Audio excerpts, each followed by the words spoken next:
My name is Daniel Marote, and I'm the founder and CEO of Hyder Social Media. We are a 100% specialized agency on social media marketing. We are Spanish, and we truly believe on the thing we're going to talk about today, about engagement. That's what we try to do with our clients, trying to really find ways to engage with those people that are very difficult profile of clients right now, users, and that's our main goal right now. Wow, very exciting stuff. And it's Beatriz, is that right? Yes. Excuse my terrible pronunciation of Spanish. I am British after all. Good morning, my name is Beatriz Navarro. I'm the Marketing and Category Director for Starbucks in Spain and Portugal. Okay. Excellent. And we have Spiros. I am Spiros Fotinos. I'm the Marketing Director for Toyota in Spain. And Jose Maria. Hi, good morning everybody. My name is Chema Palomares and I'm the Communication and Marketing Manager in the B2B division Telefonica. Brilliant. So the title of today's talk is Engagement is the New Marketing. So whether you agree or disagree with that statement, that's the title of the talk. And get it right to create loyal, recurring buyers. So let's figure out if we can unpack that title and that conversation. And the first thing I'm going to do is ask you guys, what is engagement? I mean, let's define it to begin with, because everyone else has different definitions of what engagement is. So I'll throw that one open to the panel, and feel free to just chip in and answer that question. Well, for us, engagement is having those loyal customers that takes the time to tell you exactly what you're doing wrong, what you're doing well, and really telling you the things to make you grow as a brand. So that's for us, having loyal customers and loyalty. Well, from my point of view, engagement is something like creating emotional connections with our stakeholders. So our first goal should be to have conversations with these stakeholders, and coming from the respect to our brand, going to love our brand. That's our goal. Engagement for us is I guess a double-edged sword, because as easy as it is to understand the word engagement, many people think that because they understand the word, they understand engagement, and it's not always the case. So we're treating it, very carefully. For us, it's nothing new. Customers have been engaging with brands since before the internet. So we're really trying to, see where and how we can push this notion of engagement further, and I guess this is the challenge for everybody right now. Well, for us, the thing is, because sometimes engagement is compared with a lead, and I think that, and of course it's one of the goals of engagement, trying to make that user a lead of the brand. But we think that engagement it's in phases, right? How you engage with the client or a user, and how this process with the life of the user will convert into a sale. But that's what we would really like to achieve, right? So it's a process, and we think it has 3 phases, because normally when a person engages with the brand, it doesn't mean that they want to buy the brand. Actually, it depends on how they really feel. They feel identified with that brand. And in that process, they probably will decide to buy that brand, right? So there's a really varied definition of engagement here. So we've got engagement that equals sales, we've got engagement that equals experience and engaging stakeholders and staff, and also creating an experience that effectively turns into new loyal customers. I mean, of course, we can get followers and we can get fans. That is obviously apparent because everyone's doing that. But how do we go about converting that into engagement? Because of course, I guess that for some people is where the funnel starts, right? So how do we go about doing that? I guess you need to be clear if you're talking about engagement or sustainable engagement, because it's very easy to engage with a consumer once. You send them, you tell them you can have free tickets to a concert and they'll engage, but they'll never engage again. So I think you need to be very, very clear in terms of what do you mean by engagement, and if you're talking about sustainable, ongoing engagement. If you want to do that, then you want customers to engage with your brand and you're talking about loyalty, then obviously loyalty is not driven by engagement, it's driven by product experience. If your product sucks, I don't care how long you engage with this customer. So from a marketing perspective, I think what we try to do is always push the product guys and the engineers to ensure that there's an excellent product experience so that when we try to engage, it closes the loop. So for you, it's about longevity, right? It's not just about a one-off trying to convert followers into engagers. You're talking about creating brand advocates over a long period of time, right? I don't see that you could do it any other way. Okay. I mean, has anyone else got any thoughts on that subject? I really think that what you have to do is really to listen to your customers. So then you can really create content that really will move those fans to engagement customers. Because if you don't listen to them and you don't know exactly what they want, you just will put anything around social media, so they will be fans. Okay, you can give them a free trip to New York, and you will have thousands or hundreds of fans. But if you really listen to them and you will give them the content that they really are asking you, then you will have engagement customers. And I guess that's what Asif was talking about as well. Is he was talking about data is vital to obviously location. And I guess when we talk about listening, we're not just talking about the traditional, everyone's hearing my voice right now. We're talking about listening about data, right? And there's a whole load of data that's in social media to be listened to be aggregated, to be number crunched. I mean, is any of you guys doing that at the moment and looking at data and listening from that data and applying it? Actually, I really agree with that thought about data. I think it's one of the most interesting things that you can do, because it's direct information from the users or your clients or potential clients. And learning from that really is the clue, actually. I think that's the key point. Learning from them, understanding why they have the interests that they have, so you can approach them in that way. And I really like what Spyro said about time and long-term relation, because we've all seen brands doing big promotions and big games and things like this with big prizes, and everybody's interested in that, but it's not actually interested in the brand, right? So they will go away as soon as the contest is over, right? And also with the emotional part that he said, we truly believe that right now marketing has to do more about sociological and psychological things than what we used to believe about marketing and communications in a traditional way. One thing that I'm hearing time and time again with big brands is that social media is becoming like a customer service channel as well. It's another way in which your customers communicate with you.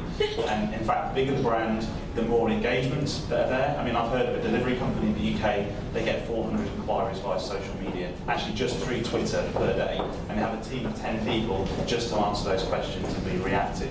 In fact, I've seen Telefonica are very good at reacting. In fact, in the UK and O2, very good at answering customer service inquiries. I mean, that surely throws a big challenge for big brands, am I right? And the data that holds, and how do you respond? I mean, do you have any experiences personally with that? Would you like to share that? I would say this is the most important challenge we have to face when we are talking about the 2.0 environment, talking about engagement. Because when you are working in a very big company, a multinational company, you have several countries, several divisions, several places to attend. So when you have to take care of the customer service through social media, you have to deal with many people. When you do it right well, obviously the level of engagement with your customers increase. And obviously, engagement must be laid on credibility and on customer care. And I think that our case, specifically in Spain, has been a very good example of how to deal with this point. And Spiros made a good point about it's a double-edged sword, and it can effectively come to bite you. You know, social media can harm you. I'm interested to hear about, because I heard there's a new ambassadors program that Telefonica have just announced recently. Perhaps you can tell us a little bit about that, and that might hold some insights into this question. Well, we recently have launched a program we call Ambassadors 2.0, which is mainly for our B2B division, because we firmly believe in conversations with our customers. And we have a very important talent inside us in our company. So we have decided to launch all kind of conversations while putting the main point into our staff. We have a very very important talent inside us. We have decided to put all with the conversations with all our stakeholders. So the 4,000 people we are working in the B2B divisions are having training to know how to deal with the 2.0 environment and to start having conversations with mainly with our customers, but of course with the rest of our stakeholders. Because we're all humans, right? We've all got our own social media profiles, and a company as big as Telefónica have got lots of stuff, and each person has different views. I mean, how do you manage that? I see on Twitter quite often people on their description say this is my views only and not that of the company. But what's your view on that? I find that quite interesting. Well, we have a very senior talent people in the company, and all of them, myself, we have a lot of opportunity to talk to our customers, to journalists, to the rest of the staff, and so on. And nobody is monitoring what I'm saying in the offline life. So we are very confident of our staff, and we know that they are going to say the right thing in the right moment with the right people. Of course, we have some kind of guidelines. We try to train our staff in order to do things as better as we can. But we are not afraid of these kind of situations. Of course, we ask people to talk seriously when they are doing it in the name of, on behalf of our company. Spiros, I kind of mentioned this a minute ago about social media should be a friend, right? Not a foe. And it goes back to your original comment about the double-edged sword. I mean, what are Toyota doing to make sure that social media isn't a problem for them? It actually is something that's beneficial. I'm not picking out Toyota, as being a brand that should be protected. How long do you have? Now, I don't think you have a choice. If we're here today and halfway through 2013 and we're discussing if social media is an option, then we're in the wrong place. No, we're in the wrong place. So I don't think anybody today has an option to discuss or think. Although some executives, non-marketing especially, may consider maybe this is a nice to have, but there's no way. There's no way around this. This is. I remember when we launched our first internet website. And it was like, do we really need one of these? So, then do we really need a Facebook page? And now we're talking about very, targeted local kind of stuff. So the first thing we have to come to terms with is, any of you who think you have a choice, you don't, no? So it's not whether you're gonna do this or not, you just have to make sure that you do this right. And I think from our perspective, one of the things that we said that this is not about speed. We're gonna take the time that we need to take to be able to do this right and learn from it. And with our agency, this is exactly what, the KPIs that we've set have been very, very aligned to this thought. And Daniel, I'm quite interested because your experience is far and wide, because you work with not just one company, but many organisations. I think this conversation which has been having with Spiros about a friend or foe comes quite neatly onto trust, am I right? And what part does trust have to play in social engagement? Well, I'm really happy actually to hear someone like Spiros saying this, that a brand doesn't have an option. Disgracefully, I think that, and we can see this all around the world, not only locally in Spain, that brands still are thinking too much about to be or not to be. That is the question, right? I think we're still on that phase, not only in Spain, but everywhere in the world.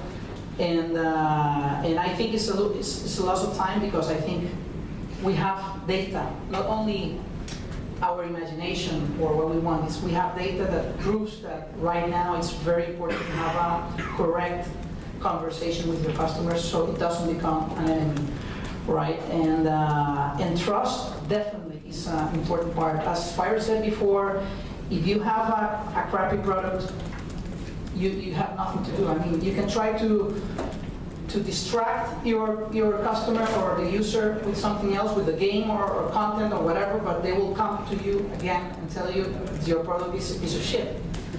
Yeah, so, you know, it's very important that right now, culturally, in your companies, the brands start understanding this and working on making excellent products so people will like them, because right now we're on the stage of the like-zoomers. That's the way I call the users right now. And they will go like this or like this. Well, they go like this, okay. Well, I remember it was only about 8 years ago that people were talking about user-generated content and how that was going to be the future of the internet. I think like websites like TripAdvisor and other websites were springing up reviews and ratings, and I guess social media has taken that to a new level because it's live and it's instant. So yeah, no, it's very interesting. Has anyone else got any other points they want to share about trust? It's not about trust, it's about what I think is very important once you have a very good product, because that is the base, of course. It's also to really train your leadership team. I mean, it's impossible in any company trying from the marketing department trying to launch social media. If the board doesn't understand what is Facebook or what is Twitter, most of them they don't know exactly what is that. So.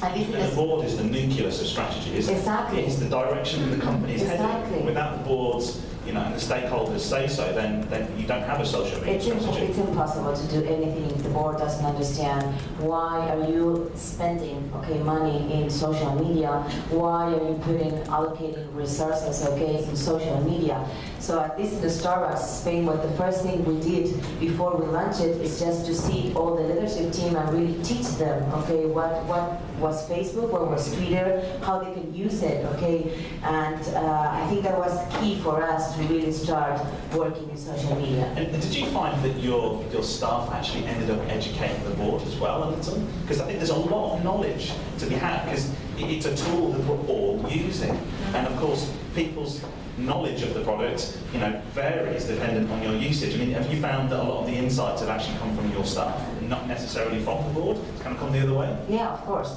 I mean, because we have a very young staff, so you can see exactly in the other way. You can see how they work in social media, how they treat it, how they write, how they do everything completely in the opposite way that our leadership team was working. So I think this is a good thing of working in a media like this. I don't know if you have this campaign here in Spain, but in the UK there's a campaign by Coca-Cola where they put people's names on the bottle. So you basically hunt for your bottle of Coke with your name on it, which is quite ridiculous. But on social media, people are posting up pictures. Oh, I found my bottle of Coke with Daniel on it, or Nathan, or whatever it might be. I instantly thought of Starbucks when I saw that, because of course Starbucks were really the first people to put names on drinks, in my opinion. So of course when you go to a Starbucks, you ask what the name is and you write your name on. I think that's brilliant, and I think that adds to your point about experience. How did that campaign in particular affect social media? And I'd like to just know a bit more about your views about experience in social media. I don't think we have that campaign of Coca-Cola here in Spain. I think we have the one of Nutella. They're doing exactly the same right now. Starbucks was the first brand who was writing the name, in the cups of everyone. What we're doing about experience in social media, I can put you an example that happened last year in Starbucks. We changed the formula of the Frappuccino. It was like changing the formula of Coca-Cola. Everybody hated it. And everybody was like really, before they had the first coffee in the morning, they were just like putting how bad we were and our social media channels. And so what we did is, first of all, listen to them. We are, again, talking about listening to customers. And what we did is really tell them to come to our office. We put them one barista only for them, to try to find the old Frappuccino in the new formula. So this is a way of creating engagement with one customer. It's a way really to create an experience from social media, creating exactly a different experience for them, and it's really creating fans in more fans, okay, using the social media channel. And I guess that it's all about content, isn't it? About the content you create and how you create ideas, and you must be whiteboarding all the time with customers. How important is content in social media, in your opinion? Well, if I say something different and that's the top thing, then I think everybody here will kill me. Of course, it's the most important thing, right? Actually, what we're talking about right now with our clients is how we need to change the formula on the way we invest the money to impact a person, right? A single person. Before, brands were, content has always been important, right? If Toyota or Starbucks or Telefonica will make a bad spot on the TV, then nobody will like it, right? So the content was always important. But right now is the windows, or where will people get in contact with that content, right? And right now we think that paid media is not the right thing, especially because there's one very important statistic that the Socialnomics Institute in the US published lately about how people recognizes that 90% of them recognize that they are influenced by others' opinion, other users' opinion, and only 10% of them say that they really are influenced by normal advertisement, right? So the change and the important thing I think about content is how you show it to the people, and the best window is the prescription. How other users show that content to other people. And that's what we really think that makes a difference. Okay, and just to close this talk, because I am conscious that we're already running a couple of minutes over from our allocated slot. But one question that I always find very interesting is social media has changed marketing departments, without a doubt. And I'm not entirely sure how far that process has gone and how mature it is. So what I mean is, social media is, as this title suggests, engagement is the new marketing. So if it is the new marketing, then how has that affected budgets, and how do you go about allocating resources for this? Because I've heard of a big brand setting with social media teams that isn't necessarily governed by the marketing department. And the problem with social media is it infiltrates every single department in the entire company. So this is a big problem. I'm quite interested to hear, especially from the big brands. So please feel free to share your thoughts. What I think is not exactly a problem. Obviously, social media is on every single department, on every single company.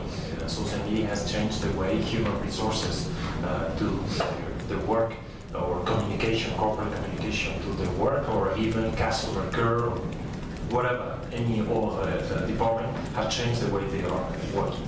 So I don't think it's a problem, it's a challenge. In fact, it's an opportunity to change the way we behave and the way we work in the whole company. In fact, we are starting to talk about social business as a more general term that includes obviously all the social media activities we do in marketing, but also all the activities we do in the rest of the departments.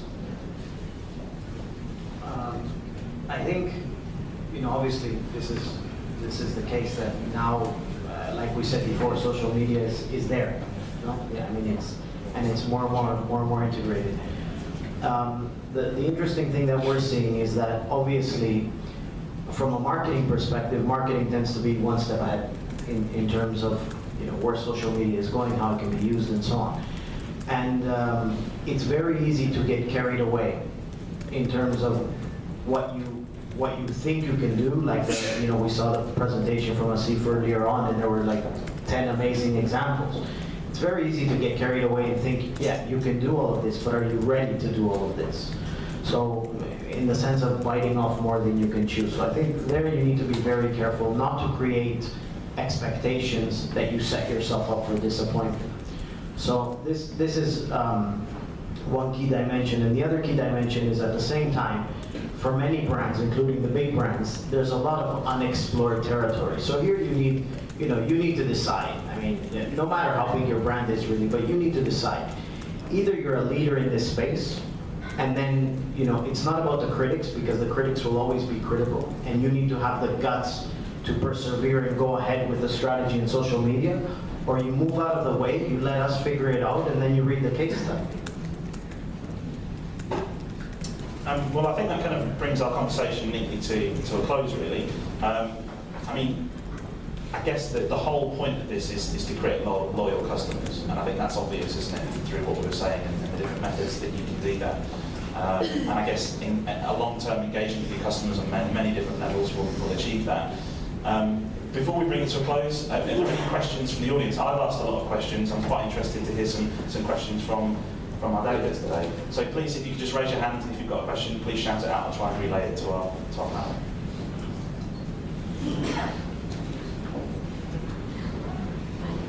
Do I have to go on hashtag to find questions? Is that ingrained into society? You can't talk to me now? Seriously, any questions? I'm sure that somebody's got a question for our panelists. We have some of the biggest brands and one of the best agencies around. So, no. It could be in Spanish. It could be in Spanish. Yes, it could be. Which means I can't interact with it. Sorry, this gentleman here. Press. I'll bring the microphone. It'll be easier. Okay, I'm going to do it in Spanish. Probably I feel better. Anyway, honestamente, bueno, Javier Oliver de Ogilvy, ¿ok? ¿No creéis que la palabra engagement es un poco pretenciosa en estos actuales niveles donde la marca se relaciona con los clientes? Engagement, have engagement with my wife. ¿Sabes? Yo tengo with my kids. I understand this. Okay, sorry. I do it in English anyway. I do it in English.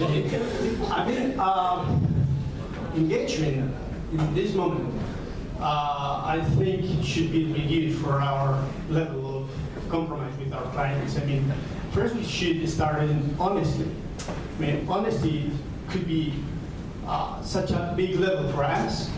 I mean, in terms of what kind of product we're going to share, going to give you, what kind of level of service I'm going to give you, what kind of communication, because clients, they know already, they know that we want to sell them our products. So, first of all, we should start providing good service, providing good products, have all our organization focus on our clients, the whole thing that you were speaking about. I mean, they are the half of our relation. If we don't have clients, we don't exist. So they are so big, so important for us. So I don't think social media has changed. The thing is now they have the way to speak to us, because before they didn't have it. So probably it's not a question of marketing, it's not a question of business. I think the word of marketing is so important to give it to the marketing person, the director. So that is social as well. So you're saying really is that social media has given a voice to customers that they didn't have before. And I mean, what are your thoughts about that sentiment here? Because that's quite an interesting point. I really think that social media, what really had changed is the way we can listen to our customers. In the past, we couldn't really listen to them. We were aware that something was not working 6 months later that we have launched it. Right now, I think all marketing directors, we are very lucky because we can really know at the minute if something is not working, what's going on with your brand, if a product is really, it's not what the customers were really looking for, even if a barista is not really giving the experience in exactly store, okay? So for us, at least for Starbucks, it's not about selling more products, it's about relations. It's about listening. It's about talking to them directly. And of course, as much engaged as you have with your customers, they will, of course, will be more loyal to you, and of course, they will buy more in your brand. It's a consequence. Well, thank you. I think we'll go for our coffee break. So if you could give a round of applause to our panelists. Thank you very much for your time.